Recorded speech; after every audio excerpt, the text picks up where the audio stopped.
Okay. If everyone could just take their seats and we might get started, please.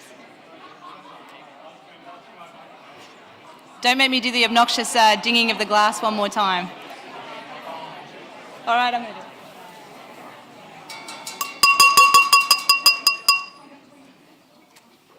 it. That worked that time, obviously. It shocked everyone into silence. Well, welcome everyone to the Investor Group on Climate Change's inaugural Climate Change Investment and Finance Summit. We are very excited to have you all here today. My name is Emma Hurd and I'm the Chief Executive Officer of the IGCC. Before we start, I would like to show my respect and acknowledge the traditional custodians of this land on which this event takes place and for elders past and present.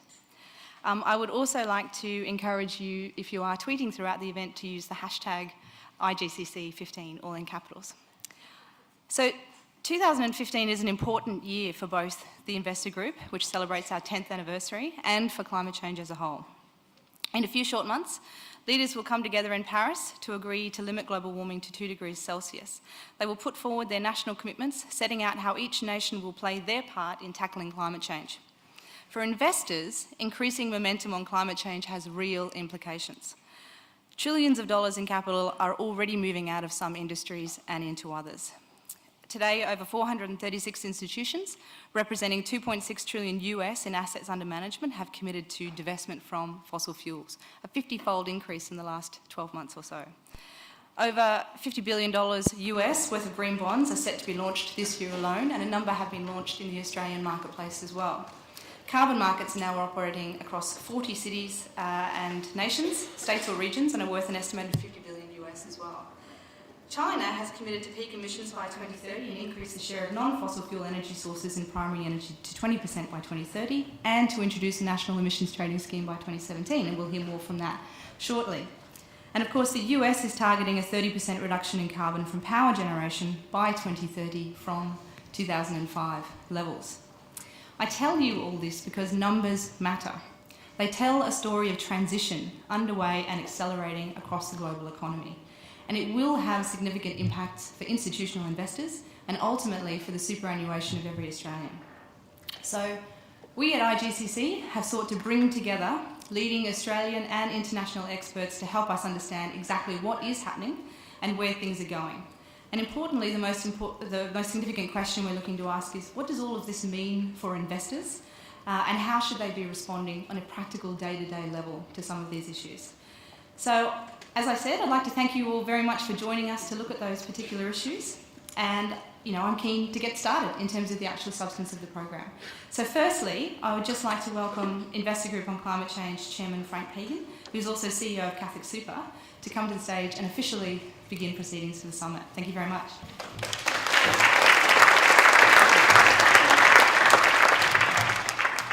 Thank you, Emma.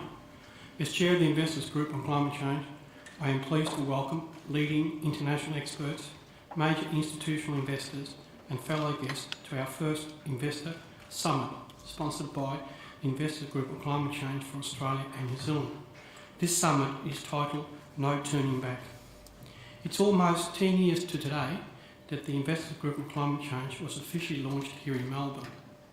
Since then, the IGCC has become a powerful voice in the Australian climate debate and in international policy discussion, thanks to our membership and dedicated team. Later today, I will have the honour to recognise the founding members who were the key in starting IGCC in 2005. So before we hear from our international keynote speaker, Christiana Figueres, I would like to say a few words.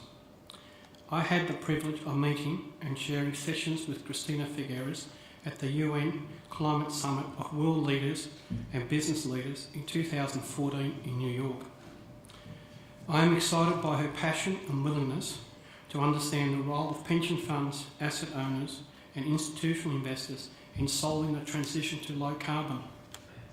Her ability to negotiate across the political and business landscape is one of patience and endurance. She well knows policy around climate change is a marathon, not a sprint. So it's with great pleasure that I introduce Christiana Figueres, Executive Secretary of the United Nations Framework Convention on Climate Change, to provide the opening remarks for this conference. And thank you very much, and I hope you all enjoyed the summit. Thank you.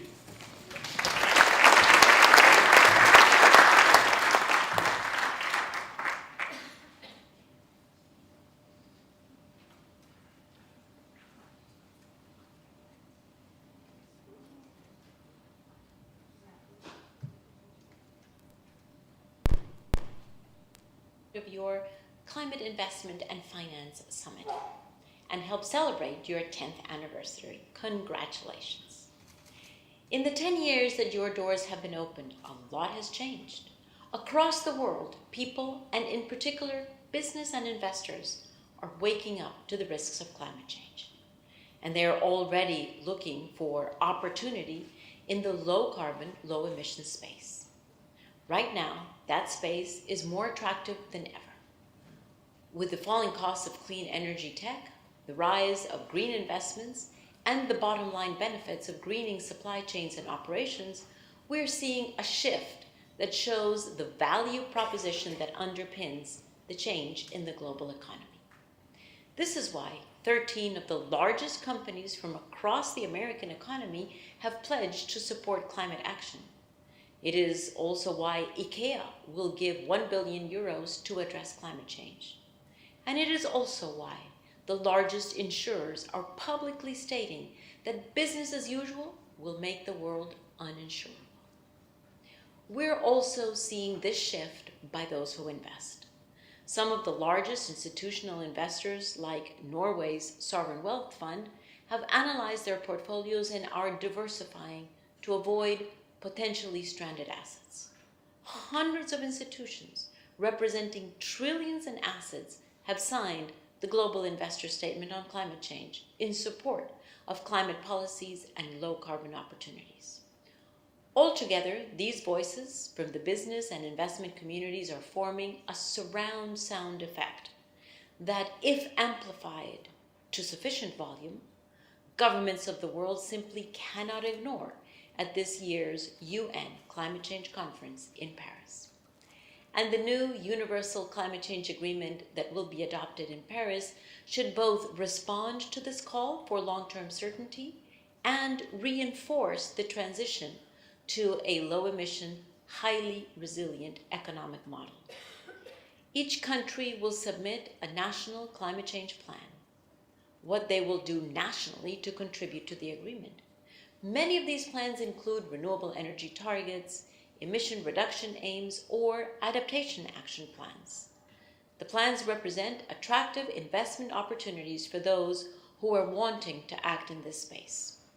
When you consider that the new climate economy report shows about $90 trillion will be invested in infrastructure over the next 15 years, these contributions begin to look like a map of potential returns on investment in clean energy, energy efficiency, and resilient infrastructure.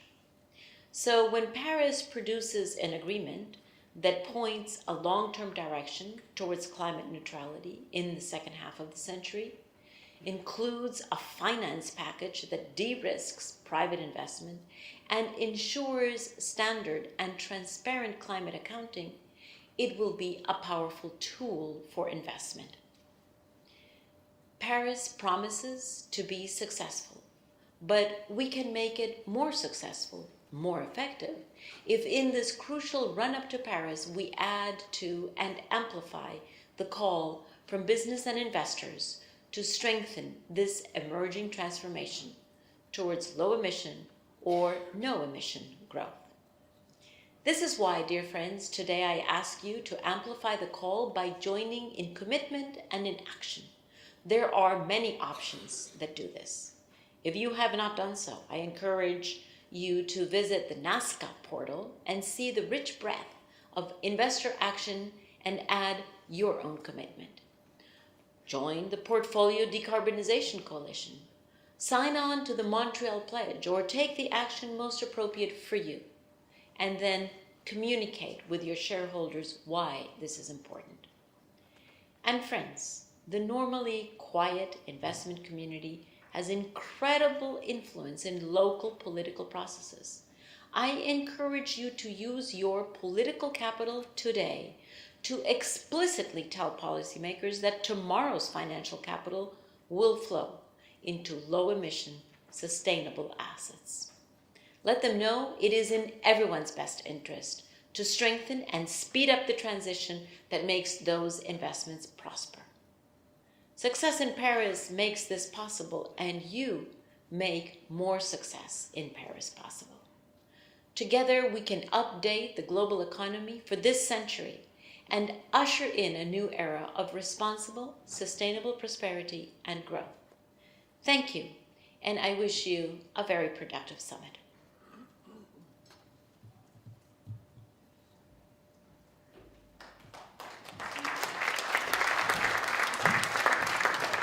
Thank you. I feel like I got a round of applause for making it up onto the stage then. Well, I think we're very lucky now to hear from two fantastic speakers who are both experts in China, in carbon and in energy policy. First, we are very pleased to welcome Professor Chia from the Tsinghua Brookings Climate Change Centre to present a keynote address in terms of some of the major trends unfolding in China. This will be followed by a facilitated dialogue with Professor Ross Garnaut to unpack some of these issues and to look at how these trends are playing out in terms of impacts for Australia. So could I please welcome the professors to the stage? Thank you very much.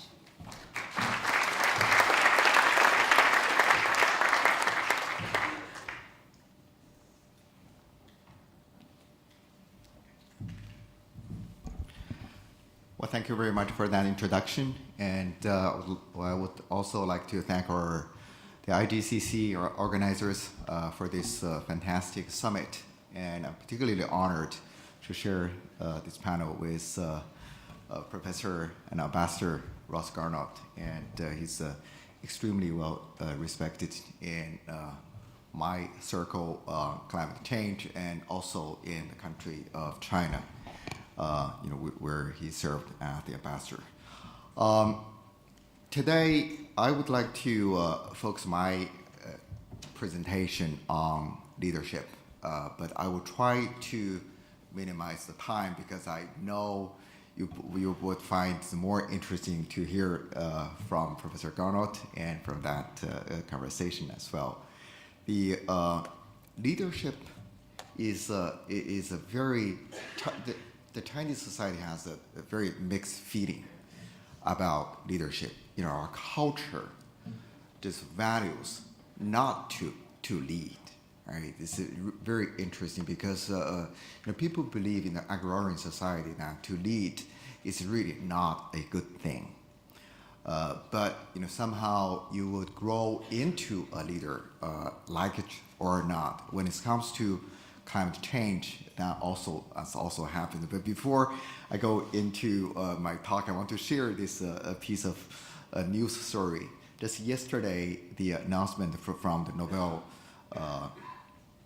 Prize Committee that this year, a leading scientist in China, women scientist, is when the Nobel Prize in medicine and physiology, and to share that prize with two other scientists.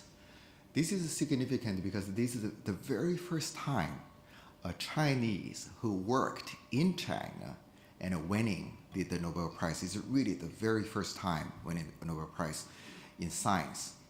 And tomorrow, one of my colleagues, it is expected another major prize will be awarded to her on a similar biomedicine field, a major award. So I'm saying this because you begin to see that the role of China over there really does not matter whether or not you are willing to lead or not to lead. You grow into a leader anyway, because for a long time China is referred to as a emerging economy, and now that we see from the news media, and China is being recognized as a leader on climate change, and this is happening only recently. So what I'm going to do today, I'm going to try to answer three questions. Well, first question, whether or not this is a real leadership or just a diplomacy, particularly in light of the joint statement we have seen 2 weeks ago between the Chinese president and the president of the United States. And I will spend a little bit more time on understanding why China leads rather than to write on this tide of climate change. And finally, I will go through quickly a few points on what's really happening in China in practice. We have seen this photo. Just 2 weeks ago, the United States and China just issued a new joint presidential statement on climate change during the very first state visit to the United States by the Chinese President Xi Jinping. This was very important. When you look at this, right before Paris, and the two leaders, they put together a joint vision for the Paris Climate Conference. At the same time, they once again reiterated the advancing the domestic climate actions and enhancing bilateral and multilateral climate cooperation. And in here, I want to highlight that the two presidents, they looked at a longer range transition to green, low carbon economies. Right? So this is a long-term strategy set in China. China is set to build the world's largest green, low carbon economy, and as part of the national economic strategy. The two presidents also they make it clear, and moving into this direction, they will make greater ambition over time upon the review of the progress in the future.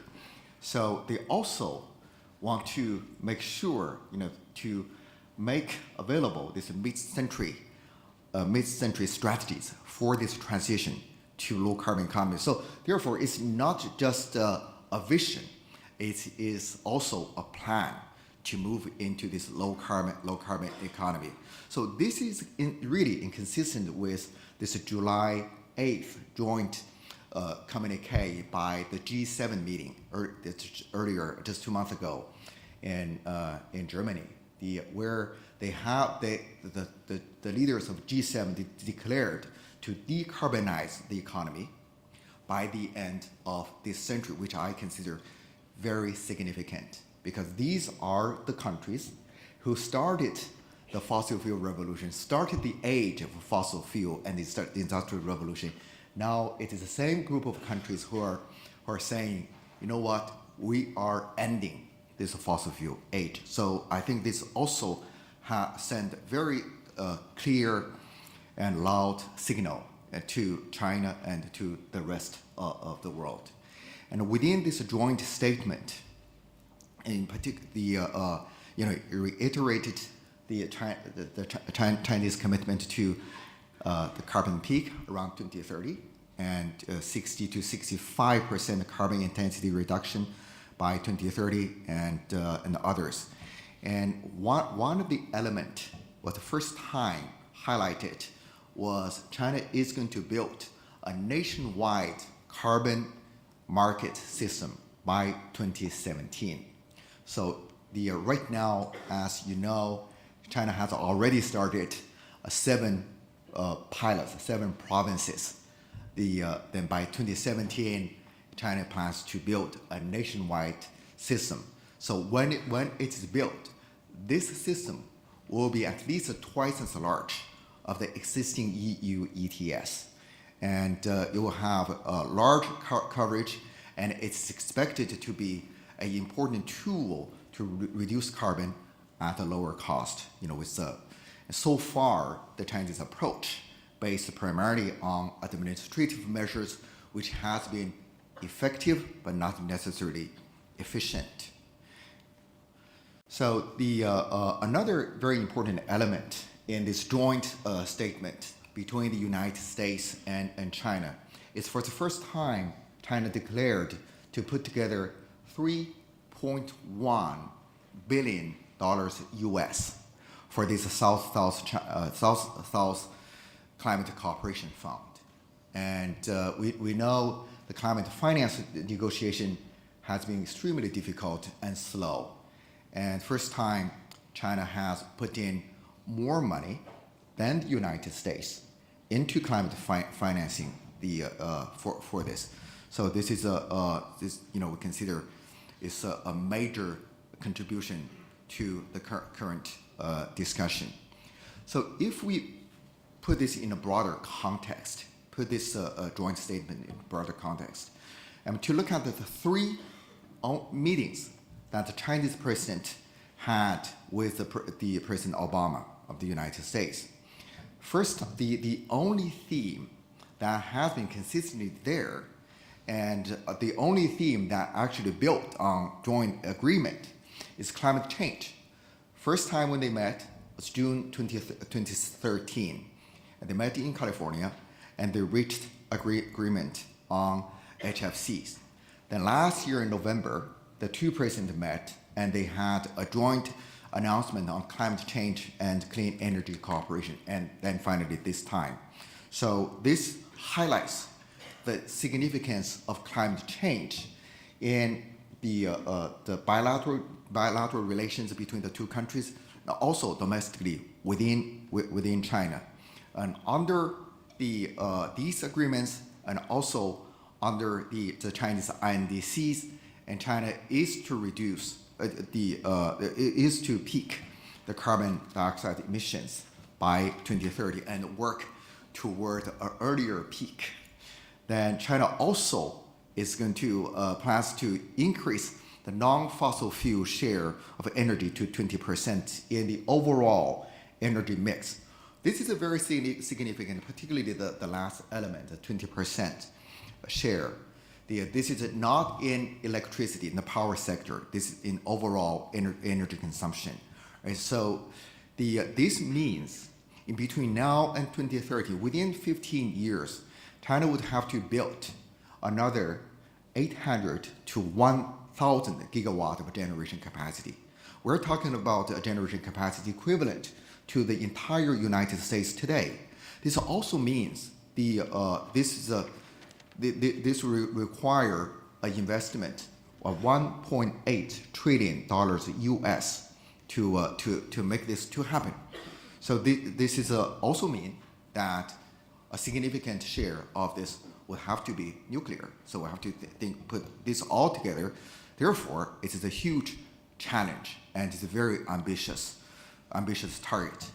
Already we have seen these joint statements, joint declarations have really facilitated and helped the INDCs for other countries and for the rest of the world, and helped to pave the road to Paris. And it also helped this discussion and debate domestically. And here again, we'll come to a new statement. But just recall, only 5-6 years ago, in 2006, and China was criticized for the failure of Copenhagen, right? And we can just vividly remember, back then, China was criticized as holding the world to ransom to prevent a deal being reached. Lots of the unpleasant word was put over there. So just make you to feel lead to this question: why at this time, 5 years later, China decided to lead? To me, academically, this is very, very interesting, because 10 years ago, I wrote an article to push the Chinese negotiators and the government for a more proactive climate policy. Because for a long time, China did not play a leading role. And even some of the negotiators were calling the negotiation team Mr. No and Mr. No's, because everything proposed to the Chinese team, the response was no. But the thing is to just buy time and then come back and discuss. And now this time, they have to lead. Then last year, February 14th, when everyone else is celebrating the St. Valentine's Day, John Kerry met with President Xi Jinping in Beijing. And the only thing they discussed was climate change. And President Xi made it very clear. And he said, we do this not because you guys ask us to do. It's really because we want to do it. We need to do it. We need to. This is he made it very clear. It sounds pretty arrogant, but it's really shows the commitment of the top leadership in China to the issue of climate change, and why China needs to take on these responsibilities and the leadership. I just put together this list. I know it's long, but I'm going to be short to go through each one of them. So namely, there are moral obligations, domestic concerns, a new worldview of the current leadership, the new leadership, and this energy and economic strategy, and finally, the global governance considerations. For the first one, this if we take the text from the last year's joint announcement, and that announcement started with this sentence, and both the two countries really see climate change as one of the greatest threats facing humanity, right? And when you read the Chinese version of this, the Chinese version actually tells the greatest threat facing humanity. It's really interesting. But this is why China decided to work with the United States and others to work constructively together for the common goods. I mean, it's not just a slogan. This is a new understanding, and this understanding is actually pretty consistent, with some other leaders, right? The Pope was also in Washington D.C. 2 weeks ago, at the same time when President Xi Jinping and President Obama over there, and there was a rally for moral leadership on climate change back then. The Pope also considered the climate change as a principal challenge for humanity, and therefore there is this moral obligations call for a moral leadership. Secondly, domestic concerns have always been the huge drivers for the Chinese policy toward climate change. And we know China is one of the most vulnerable countries to climate change. And more, the leaders and the people feels the impact from the climate change. So it's not really helping others, it's also helping China. And air pollution and health is a huge concern. And you heard a lot from the news coverages, especially in the last 2.5 years, right? Then with this outbreak of severe air pollution with PM 2.5, mainly from burning of fossil fuel, and the health benefit, and the energy security, land and water degradation, natural resources, coal mine safety. All of this is just putting together, just making the issue, just changing, become a physical nature to a social problem and to a political problem. And it gets so severe that it's really becoming a major threat to the political legitimacy of the ruling party, and to realize that this is a big problem, right? For the last 30 years, China has been growing its economy to, at the same time, to build up the base of the political legitimacy. But now people ask why we're doing this while sacrificing our health. Domestic concern is the main one. The coal mining and burning, for instance, right? More than 70%, sulfur dioxide, NOx, and soot, and other pollutants. And so by reducing coal usage, by reducing fossil fuels, really you're addressing the same time addressing the climate change. So for China, it's really inseparable between this coal burning, fossil fuel burning, and a low carbon economy and addressing climate change. This new leadership has a new vision. In November 2012, when the Communist Party has its major change of leadership, this new leadership putting together something like this. It's highlighted the need to raise awareness about human beings sharing a community of common destiny. I know this was translated literally from Chinese. It's not that straightforward, but the idea is, this new administration had a major shift away from the old diplomatic international relations mentality, and really thinking about how this holistic view of the world of human beings sharing a community of a common destiny. So it means this also calls for a new type of global development partnership.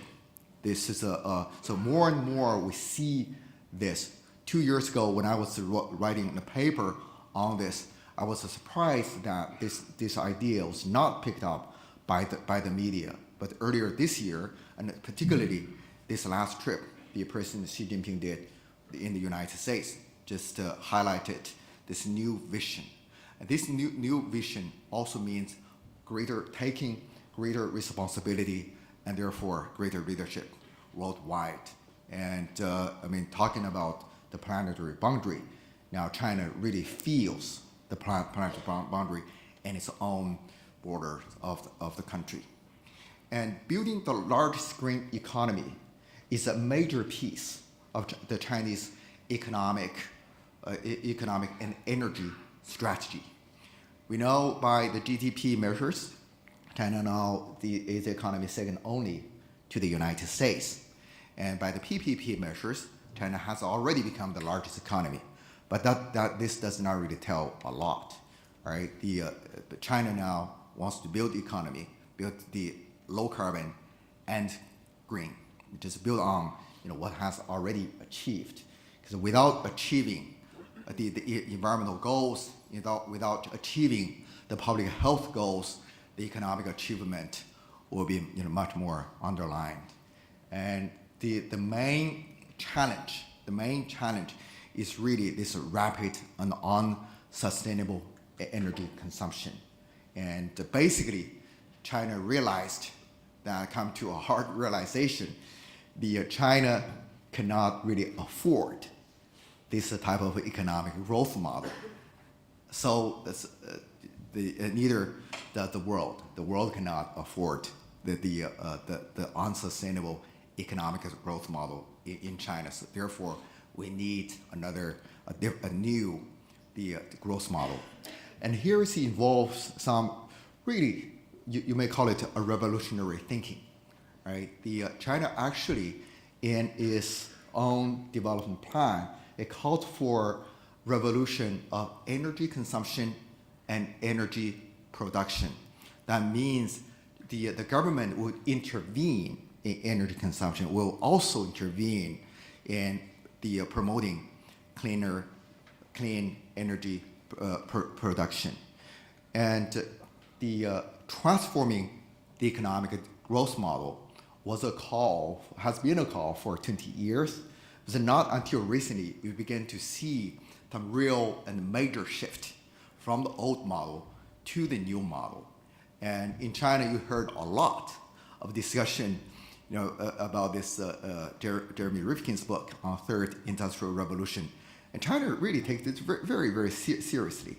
And also, an unfamiliar concept to many is this ecological civilization. But it is a Chinese belief and now a deliberate policy to move to the next stage, believes there is a next stage of civilization, moving from agricultural, industrial, and finally now to ecological civilization. Finally, about global governance. And China wants to be a participant, wants to be a constructive builder, and wants to be a constructive contributor to the global governance.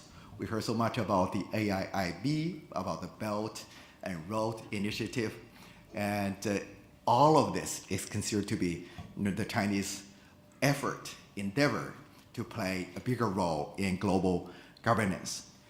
Well, this also means take more responsibility in building the global commons. And the article by President Xi Jinping before he went to Russia in August, in that article, he highlighted 4 areas for the global community to look at and work on. The number 1 is climate change. The second one is natural resource and energy security. Third, cyber security.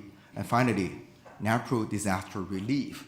So you can tell in the mindset of these leaders. I mean, these are what over there, for them, I mean, the enemies is really not the other side. It's really the common threat that human beings all share and all face. This is the kind of thing that China wants to play a positive role. And finally, regarding this making some real changes, I'll just quickly go through and highlighting some of the points.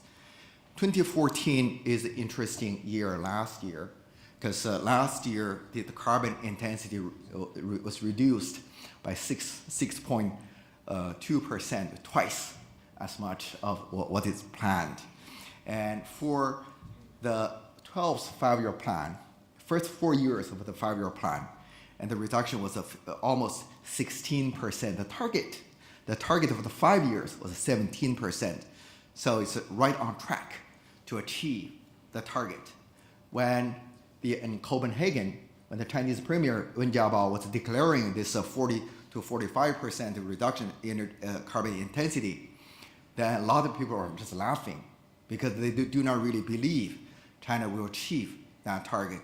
Well, by the end of last year, China has achieved 33.8% out of that 40%. So well on track achieving that. So with a lot of energy saved. So I want to put this in a broader perspective. Ever since 1980, actually ever since the end of the 1970s, we see constantly a decreasing trend of energy intensity. This was certainly not driven by climate change concern, not driven by building a low carbon economy. This was purely driven by the energy security, energy shortage. But for over the decades, and China has decreased its energy intensity at a pace of 5% a year. 5% a year. Well, until earlier this century, 2012, at the time when China joined the accession to WTO, and we began to see an increase of energy intensity. That's the time when the Chinese government sees this is moving in the wrong direction, and began to put in place some very stringent policy to bring down the energy intensity and therefore the carbon intensity as well. As Professor Garnaut pointed out, in the last 8 years, really we have seen some major shift in the policy and also the effectiveness of this policy. You see this in the power sector. You also see this industrial sector. You see this in the transport sector.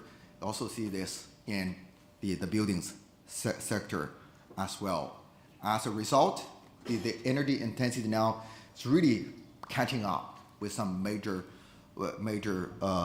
advanced countries. I know United States is not the greatest one to compare with, but the gap is getting close. I also want to highlight there is still considerable gap in the energy efficiency there.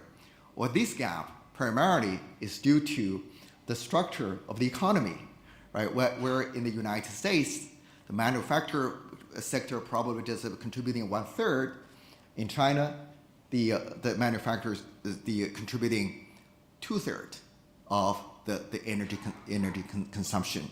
So nevertheless, the energy efficiency in the industrial sector has improved significantly.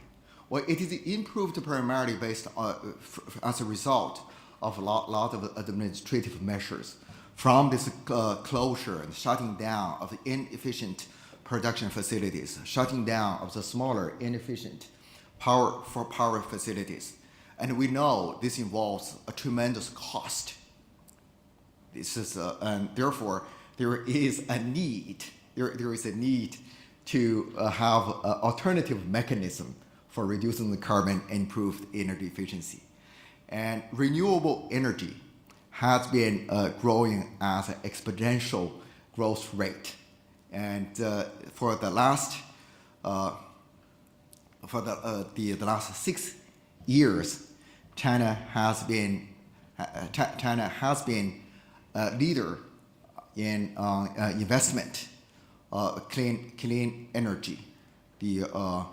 Then China now is contributing just about 1/4 of the world total to the consumption, to the investment in clean energy. Well, this resulted in, as a result, a tremendous increase in power generation and power consumption. Last year, we have seen the overall energy consumption the overall coal consumption actually reduced by nearly 3%. And 2 years ago, that when just at the end of 2013, Professor Garnaut was the first I heard to declare perhaps the Chinese peak of coal has already arrived. 1 year ago in China, a lot of people are still talking about the coal peak will not arrive until 2020. But now, looking back, we may well say Professor Garnaut was so right. Possibly, the coal peak already occurred 2 years ago in 2013. And yes, of course, you still see a lot of new coal-fired power plant being built, but that's really not the future of the economy. And amongst all these measures, I've seen the administrative measures, and now we're moving into a more market-based approach. In the same time, there has been a lot of discussion about the carbon taxation as a major part of this policy architecture on climate change in China.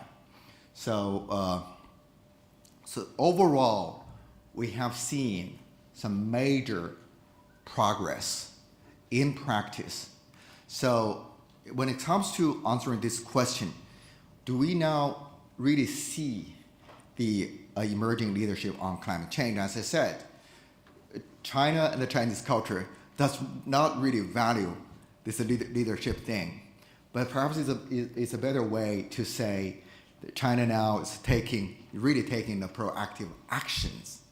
And these actions just result in what we see nowadays as a leadership, which is really good, for the rest of the world. Then the Chinese leadership does not come as a plan. Rather, it comes as a result. It has grown into a leader in this field. Being a leader is not without a cost. And I think the Chinese government and the business society also realize this and are willing to take a greater global leadership in this area. And I thought I want to focus on this subject of leadership in front of these business leaders, all of you in this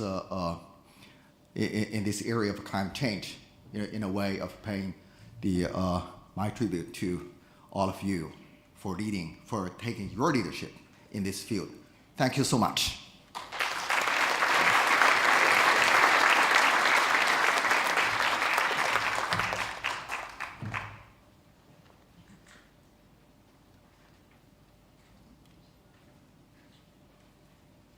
you, Mr. Chief, took us through some very important country there in that wide-ranging presentation on Chinese climate change policies. Is that picking? Yes. Yeah. Professor Chi told us at the beginning that Chinese culture embodies a reluctance to lead, and that reminded me of when an old friend of mine, when I was ambassador in China, the mayor of Tianjin, Li Ruihuan, was elevated to the Politburo in Beijing, and I congratulated him, and he said, don't congratulate me. As we learn in the Chinese classic, a Chinese enjoys fame like a pig enjoys getting fat.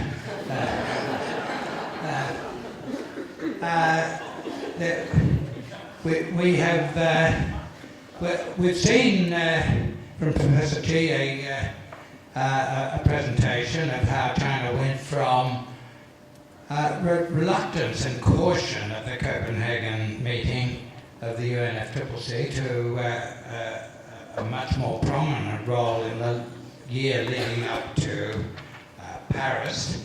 I think it's a terrible pity what happened at Copenhagen. The Chinese commitment introduced by the Premier of the day, Wen Jiabao, was actually a far-reaching commitment to reduce the emissions intensity of Chinese output by 40 to 45% between 2005 and 2020. On my calculation at the time, that was by far the most consequential of all the commitments made at Copenhagen. But China's reluctance to lead meant that it was presented almost apologetically, and that invited what I think were ignorant responses by people like Ed Miliband from the United Kingdom, and I'm afraid very crudely by our own Prime Minister of the day, who did not appreciate what China was putting on the table. Now that was a failure of the rest of the world's diplomacy, but it was also a failure of Chinese diplomacy because China did not explain the significance of what it was putting to the international community. I think that Chinese reluctance to get out in front to explain what it was doing contributed to the feeling that Copenhagen was a fiasco. Well, it was a diplomatic fiasco. I don't think it was a substantive fiasco. What came out of that is the accord initially negotiated by President Obama with the leaders of the four of the very large developing countries, China, South Africa, Brazil, and India, that became the basis of the Cancun understanding, which changed the basis of international cooperation. No longer, after Cancun, was the world looking for a legally binding, tops-down comprehensive agreement, but from Cancun, based on the accord at the end of the meeting in Copenhagen, the model of cooperation was what I call concerted unilateral mitigation, where each country puts on the table its own assessment of what is its fair share of the global commitment to reaching the 2-degree target. Other countries look at that and comment and criticise and put pressure, and then adjustments are made over time. And so the dynamic of progress is going to be one of accelerating and deepening commitments over time, and that's the modus operandus of international cooperation now. And I think that it is getting us somewhere. We're still a long way in the commitments that have been made so far to the 2-degree commitment, but we're on the way. And there's a dynamic process that can get us where we want to, where we need to go if we continue it. Well, the first question I'd like to put to Professor Chi is China still showing that cultural reluctance to lead?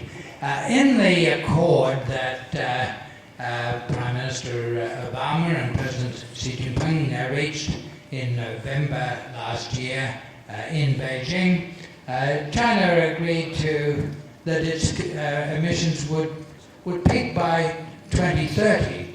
And a lot of outsiders have interpreted that very conservatively and said, oh, well, that means that China's emissions can keep growing to 2030. But already today we've heard from Professor Xi that Chinese coal-based emissions, and they're more than half of Chinese total emissions, probably peaked in 2013. I called that at the time, as Professor Xi said, and that's looking more right month by month. If Chinese emissions peaked in coal, the biggest source of emissions by far peaked in 2013, and major progress is being made on industrial emissions, transport emissions. Will it really be 2030 before Chinese emissions peak? Well, thank you very much. That's a great question. The quick response is this: in making the target, the peak target, the Chinese government is very much aware of the fact that it's really, really hard to peak your carbon emission with a high economic growth rate. So basically, you cannot achieve a peak, with a economic growth, GDP growth rate above 5%. So the Chinese government is very concerned about slowing the economic slowdown, and this concern is legitimate because there are ramifications of economic slowdown for the social stability, for the employment and poverty alleviation. So I think that's a very important factor in designing this target. Another factor I want to recall, Rebecca and I were having the conversation last night, her maybe spending time in Hong Kong, other places, and was commenting on this kind of Chinese cultural mentality, right? Especially when making an international commitment. The government wants to be very sure, to achieve the target is achievable. If the government is not confident about the delivery of that target, more likely the government would not make that achievement. I think just that two factors played a very important role in making the 2030 target. Yet, I think the 2030 target is really ambitious. I mean, it does not really work the way you can keep increasing the carbon and all of a sudden you can have a stop at 2030. It doesn't really work that way. Another thing related to this is that 20%, the non-fossil fuel energy and the overall energy mix. Now, when we look at that, that's probably a lot harder to achieve as compared to the 2030 peak. Then right now, with the economic slowdown, quite unexpected, the slowdown. And I agree with Nick and Fergus. They were talking about this the possibility of earlier peak. I just want to make a point that probably no one is more anxious, more eager to get earlier peak than China, than Chinese government and the people, because an earlier peak means you have an earlier peak of the pollution, you have an earlier peak, you have an earlier arrival of the renewable and clean energy place. The health benefit of that would be tremendous. It's really earlier peak is to the national interest of China. So I think that's why the government is saying we'll do everything we can to have an earlier peak. But to ensure the 2030 peak, at the same time want to try everything they can to have an earlier peak. Right? Yeah, certainly the Chinese government is cautious, and I see that 2030 peak as very cautious. I called the 2013 peak on coal emissions. I'd be pretty comfortable about calling a 2020 peak on total emissions, but history will show me right or wrong. There'll be many questions from the group, and we don't have much time, so who'd like to start things off? And if you could say who you are and who you're from.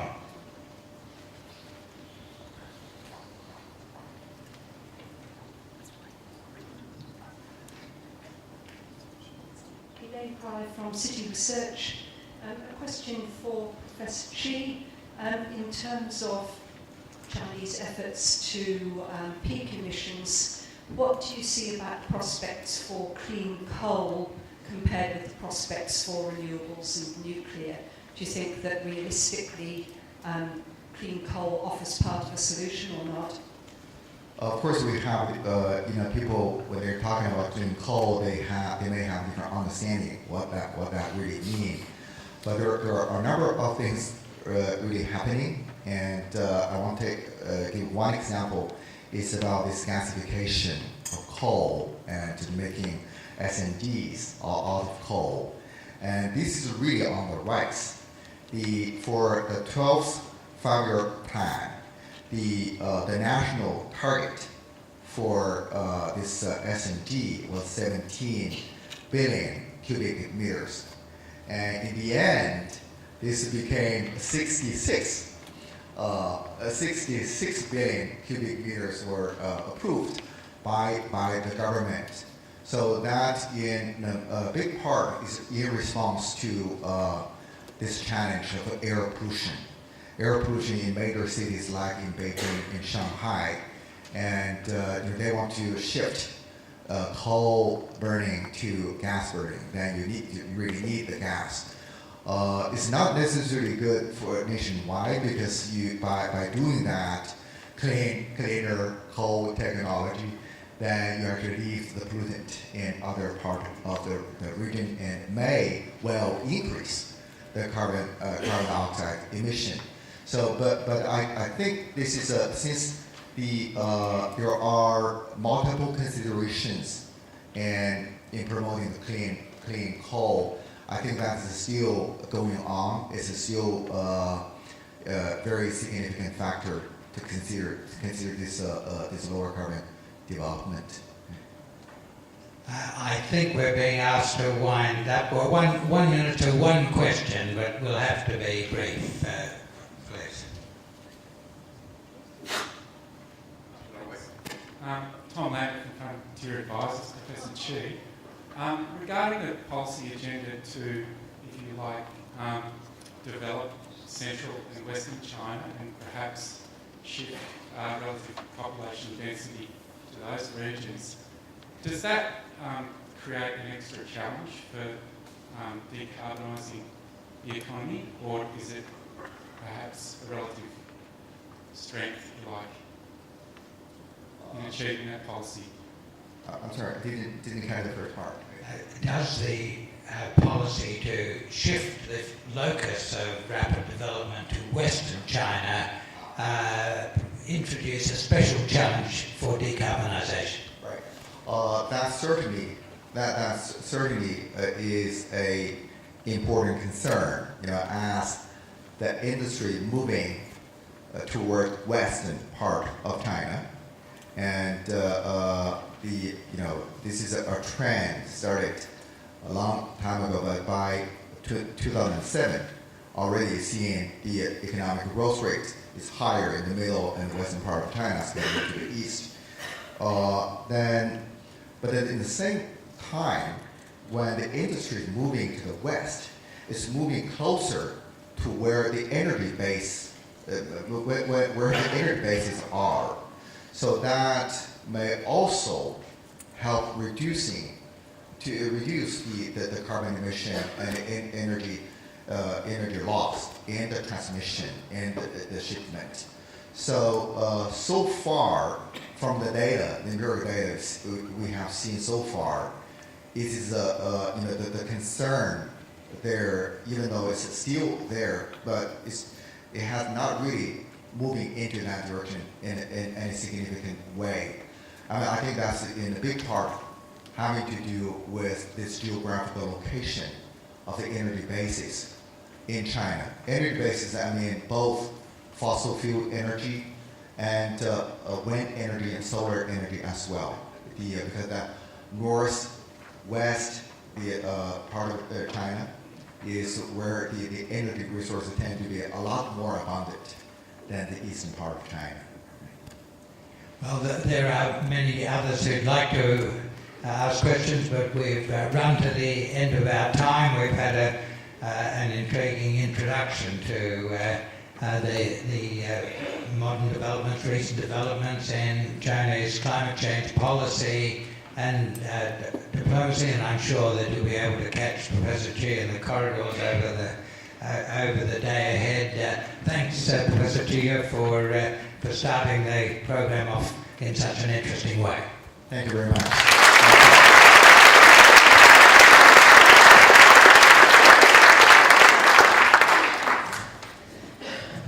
I'd like to thank both the professors for starting off the afternoon with such an interesting conversation. I think we could have sat for at least another couple of hours asking questions, but I can reassure you that Professor Chi is also on a panel session tomorrow afternoon.